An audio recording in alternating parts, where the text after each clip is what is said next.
ಜೀವನ ಸಿಗೋದು ಒಂದ್ಸಲ, ಸಾವು ಬರೋದು ಒಂದ್ಸಲ. ಇವೆರಡರ ನಡುವೆ ಸಮಸ್ಯೆಗಳನ್ನು ಜಯಿಸಿ ಸಾರ್ಥಕತೆ ಪಡೆಯುವುದು ಕನಿಷ್ಠ. ನಾನು ಅಂಕಿತಾ. ಇಂದು ನಾನು ನಿಮ್ಮೊಟ್ಟಿಗೆ ನನ್ನ ಜೀವನದ ಕ್ಷಣಗಳನ್ನು ಹಂಚಿಕೊಳ್ಳಲು ಬಯಸುತ್ತೇನೆ.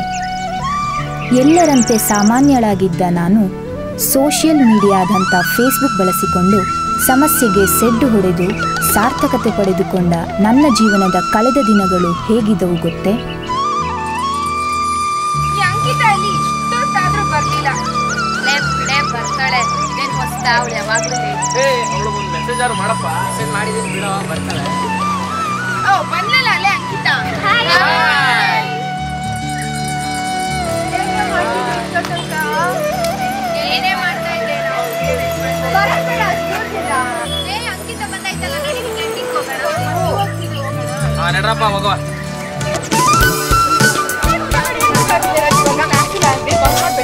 ದಿನ ಬೆಳಗಾದಂತೆ ಕಾಲೇಜ್ಗೆ ಹೋಗುವುದೇ ಒಂದು ಖುಷಿ.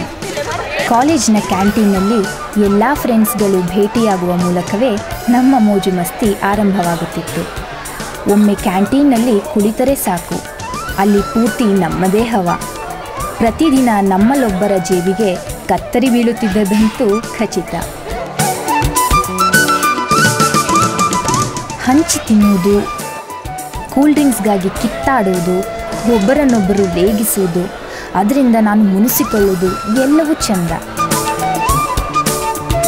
ಇವುಗಳ ಮಧ್ಯೆ ಫ್ರೆಂಡ್ಸ್ ಎಲ್ಲರೂ ಮೊಬೈಲ್ ಹಿಡಿದು ಫೇಸ್ಬುಕ್ ಬ್ರೌಸ್ ಮಾಡ್ತಾ ಕೂರುವಾಗ ನನಗೆ ಫೇಸ್ಬುಕ್ ಮೇಲೆ ಅತೀವ ಕೋಪ ಬರ್ತಿತ್ತು.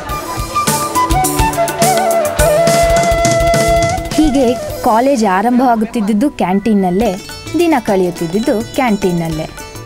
ಇದು ನಮಗೆ ಪರಿಪಾಠವಾಗಿತ್ತು.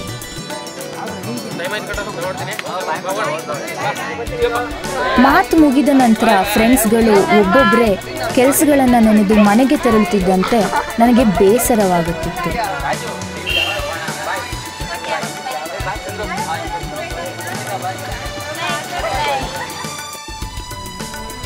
ಈ ನಡುವೆ ಆ ದಿನ ಮಧ್ಯಾಹ್ನದ ಸಮಯದಲ್ಲಿ ಇದ್ದಕ್ಕಿದ್ದಂತೆ ನನಗೆ ತಲೆ ಸುತ್ತಿದ ಅನುಭವ ಆಯಿತು. ಫ್ರೆಂಡ್ಸ್ಗಳ ಜೊತೆಗಿದ್ದ ನಾನು ನೋಡುತ್ತಿದ್ದಂತೆ ಪ್ರಜ್ಞೆ ತಪ್ಪಿ ನೆಲಕ್ಕೆ ಬಿದ್ದೆ.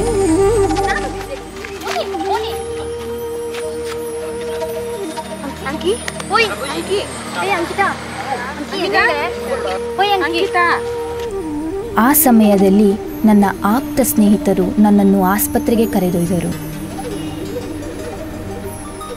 ಡಾಕ್ಟರ್ ನನಗೆ ಬ್ಲಡ್ ಟೆಸ್ಟ್ ಹಾಗೂ ಎಲೈಸಾ ಟೆಸ್ಟ್ ಅನ್ನು ಮಾಡಿಸುವಂತೆ ತಿಳಿಸಿದರು.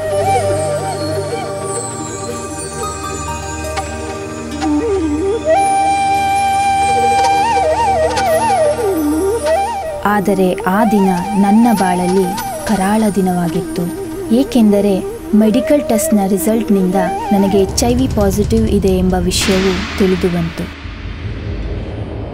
ನನಗೆ ಅರಿವೇ ಇಲ್ಲದೆ ನನ್ನನ್ನು ಆವರಿಸಿದ್ದ ಆ HIV ಸೋಂಕು ನನ್ನ ಜೀವನದಲ್ಲಿ ಬಿರುಗಾಳಿಯನ್ನು ಎಬ್ಬಿಸಿತು.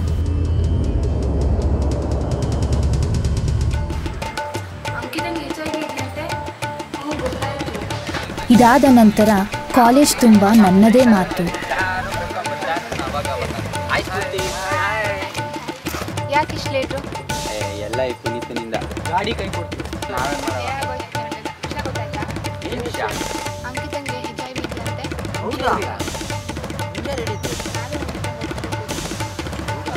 ನಾನಂತೂ ಅವ್ರ ಜೊತೆ ಮುಂದೆ ಇರೋದಿಲ್ಲಪ್ಪ. ನಮ್ಮ ಮನೇಲಿ ಏನಾದ್ರೆ ಗೊತ್ತಾದ್ರು ನನ್ನ ಫ್ರೆಂಡ್ ಅಂತ ನನ್ನ ಕತೆ ಮುಗಿದಷ್ಟೇ.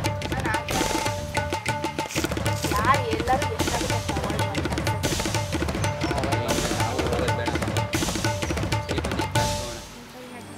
ಆದರೂ ಎಲ್ಲ ನೋವನ್ನು ಸಹಿಸಿಕೊಳ್ಳುತ್ತಾ ಎಂದಿನಂತೆ ನಾನು ಕಾಲೇಜ್ಗೆ ಬರತೊಡಗಿದೆ. ಆದರೆ ಅಷ್ಟರಲ್ಲಿ ನನ್ನೊಂದಿಗಿನ ನನ್ನ ಸ್ನೇಹಿತರ ಒಡನಾಟ ಬದಲಾಗಿತ್ತು. ನನ್ನ ಆಪ್ತ ಸ್ನೇಹಿತರೇ ನನ್ನನ್ನು ತಿರಸ್ಕರಿಸತೊಡಗಿದರು. ನನ್ನದಲ್ಲದ ತಪ್ಪಿಗೆ ನಾನು ಅನುಭವಿಸುತ್ತಿದ್ದ ನೋವು ಒಂದೆಡೆಯಾದರೆ, ಇನ್ನೊಂದೆಡೆ ನಾನೇ ಅಪರಾಧ ಮಾಡಿದಂತೆ ಅವರು ನನ್ನನ್ನು ನೋಡುತ್ತಿದ್ದ ದೃಷ್ಟಿ ನನ್ನಲ್ಲಿ ಕೊರಗನ್ನು ಉಂಟು ಮಾಡಿತ್ತು. ದಿನ ಕಳೆದಂತೆ ಕ್ಯಾಂಟೀನ್ ಇಲ್ಲ, ಫ್ರೆಂಡ್ಸ್ ಇಲ್ಲ. ಸದಾ ಫ್ರೆಂಡ್ಸ್ಗಳ ಜೊತೆ ಇರುತ್ತಿದ್ದ ನನಗೆ ಬರಬರುತ್ತಾ ಒಂಟಿತನ ಕಾಡಲಾರಂಭಿಸಿತು.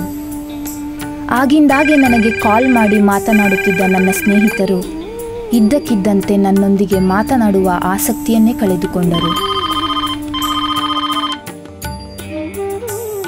ಅವರೊಂದಿಗೆ ಕಳೆದಂಥ ದಿನಗಳ ಆ ನೆನಪುಗಳು ನನ್ನ ಕಣ್ಗಳಲ್ಲಿ ಹನಿಯಾಗಿ ಮೂಡಿದ್ದವು.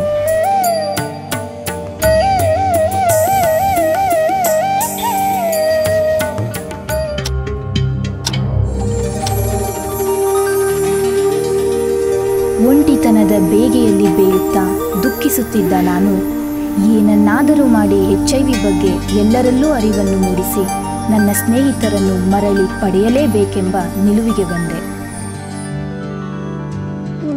ಮೊದಲು ಅನೇಕ ಪುಸ್ತಕಗಳು, ಆರ್ಟಿಕಲ್ಸ್ಗಳನ್ನು ಓದಿ HIV ಬಗ್ಗೆ ಹೆಚ್ಚಿನ ಮಾಹಿತಿಯನ್ನು ತಿಳಿದುಕೊಂಡೆ.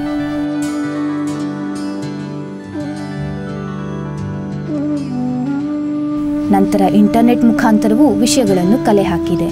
ಹೀಗೆ ಒಂದು ದಿನ ಅಚಾನಕ್ಕಾಗಿ ನನಗೆ ಹೊಳೆದದ್ದು ಫೇಸ್ಬುಕ್. ಸ್ನೇಹಿತರಿಗೆಂದೇ ಇರುವ ಫೇಸ್ಬುಕ್ ನನ್ನ ನಿಲುವನ್ನು ಕಾರ್ಯರೂಪಕ್ಕೆ ತರಲು ಉತ್ತಮ ಹಾದಿಯಾಗಬಹುದು ಎಂದು ನಿರ್ಧರಿಸಿದೆ.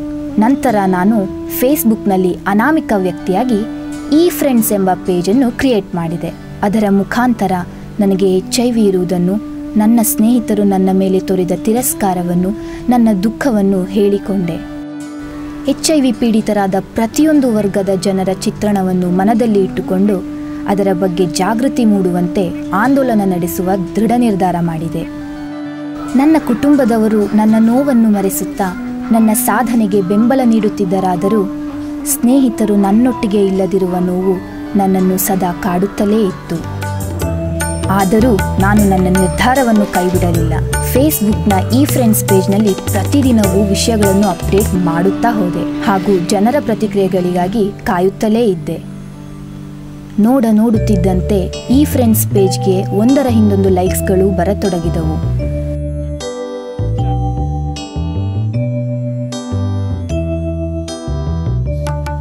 ಫೇಸ್ಬುಕ್ ಸ್ನೇಹಿತರಿಂದ ವ್ಯಾಪಕ ಬೆಂಬಲ ವ್ಯಕ್ತವಾಯಿತು. ನನಗೆ ಅರಿವೇ ಇಲ್ಲದಂತೆ ನನ್ನ ಈ ಫ್ರೆಂಡ್ಸ್ ಪೇಜನ್ನು ಗಮನಿಸುವ ವರ್ಗವೊಂದು ಹುಟ್ಟಿಕೊಂಡಿತು.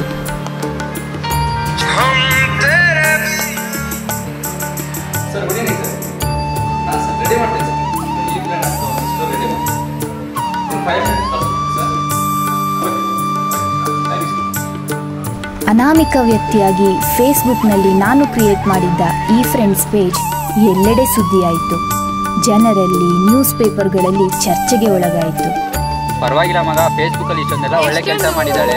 ನ್ಯೂಸ್ ಪೇಪರ್ನಲ್ಲಿ ಈ ಫ್ರೆಂಡ್ಸ್ ಬಗ್ಗೆ ಬಂದಂತಹ ಆ ಮನ ಕಲಕುವ ಆರ್ಟಿಕಲ್ನ ಓದಿದ ನನ್ನ ಫ್ರೆಂಡ್ಸ್ಗೆ ನನ್ನ ನೆನಪಾಯಿತು.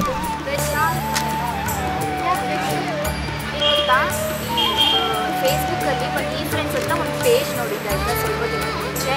ಅದು ಯಾವುದೋ ಒಂದು ಹುಡುಗಿ ಅವಳು HIV ಅಂದರೆ ಅದೊಂದು ಪೇಜ್ ನೋಡಿದ್ದೆ. ಆ ಪೇಜ್ ಬಗ್ಗೆನೇ ಒಂದು ಆರ್ಟಿಕಲ್ ಬಂದಿದೆ ನ್ಯೂಸ್ ಪೇಪರಲ್ಲಿ.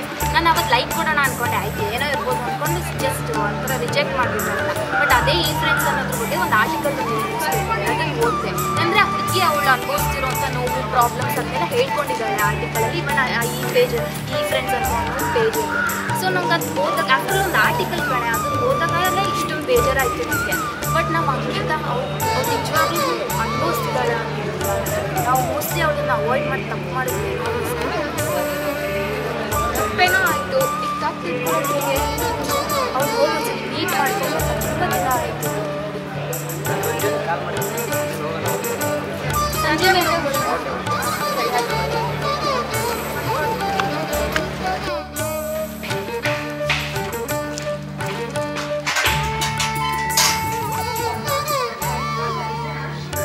ತಮ್ಮ ತಪ್ಪಿನ ಅರಿವಾಗಿ ನನ್ನನ್ನು ನೋಡಿ ನನ್ನೊಟ್ಟಿಗೆ ಮಾತನಾಡಬೇಕೆಂಬ ಹಂಬಲದಿಂದ ಅವರು ನನ್ನ ಮನೆಗೆ ಬಂದಾಗ ಅವರಿಗೆ ಆಶ್ಚರ್ಯವೇ ಕಾದಿತ್ತು.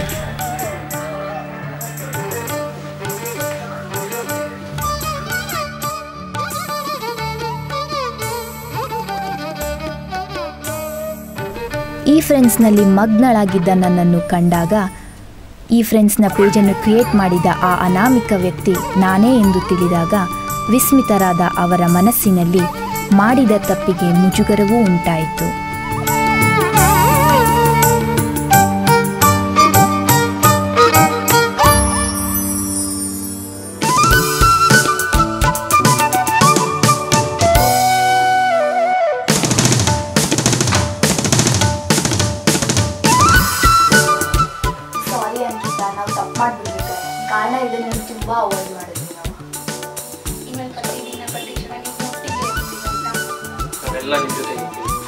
ಇದ್ದೇ ಇರ್ತೀವಿ.